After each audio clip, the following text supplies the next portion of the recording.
Hi everyone! So today I wanted to talk about something a bit more serious. I wanted to talk about my anxiety. And I was trying to figure out how to do a video like this for you guys. And then my friend Jenny Jaffe from Project You Are Okay asked me if I wanted to do a video for Project You Are Okay, and I was like, yeah, I do. So this is that. Okay. I think everybody feels anxious to varying degrees of frequency throughout life. But to sort of help you understand what anxiety feels like to me, basically imagine a lead ball, okay? Usually it's about the size of a tennis ball. It can shrink and grow. And maybe it's not burning, but it's uncomfortably hot. Imagine that ball inside your body, sort of sitting around, I guess, here pretty much all the time. And that's kind of what anxiety feels like. So when you have a good day, maybe it's the size of a marble. And then if you have a bad day, maybe it's the size of a basketball. It can sort of shrink and grow depending on how you feel that day. And I think pretty much anything can affect the growing and shrinking. But for me, my biggest source of anxiety is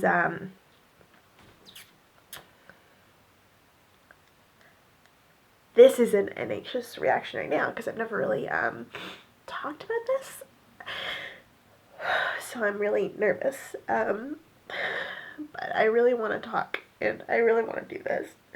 I know I look like I look like Sauron when I cry, so I'm gonna try to not.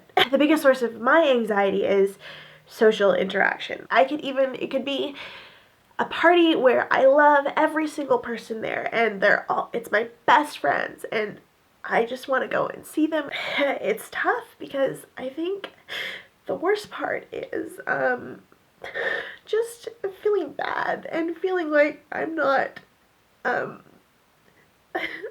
being a good friend, I'm not being a good person, and I'm just closing myself off to people that I want to connect with. It's something that's survivable, and even though I cry at the drop of a hat, which I'm sure you guys have picked up on by now,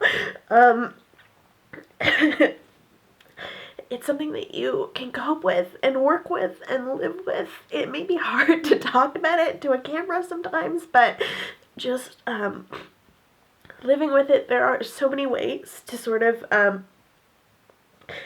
work around it. That's out in the air.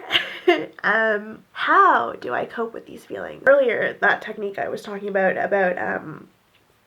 visualizing your anxiety as something that's internal and in your body and like part of you, and just sort of visualizing that shrinking while taking, deep breaths in and out, and giving yourself permission to take time to do that. One thing that helps just for me, and it can either really help or really not help, I go outside. It's a bit convoluted. I go outside and I just look straight up at the sky. And I remind myself that a lot of these feelings I'm feeling and a lot of these emotions I'm ascribing to certain events or things are of my own invention. And that there's like a whole like infinite universe out there of just like other things that are happening. Yeah, and I think it's important to remember to be kind to yourself, being emotionally open and feeling something and maybe feeling overwhelmed or uncomfortable. Like, there's nothing wrong with that in any way. They're feelings and you're allowed to have those feelings. If you want to make your own video like this with more or less crying, choose your own adventure. There are instructions on Project You Are OK's website, which I will link in the box below, and I will also put right here on screen. Share your experience with other people to help destigmatize these feelings that we all live with. And I'll watch your videos and cry some more, probably. Just being honest. Until then, I will see you guys next week. Bye!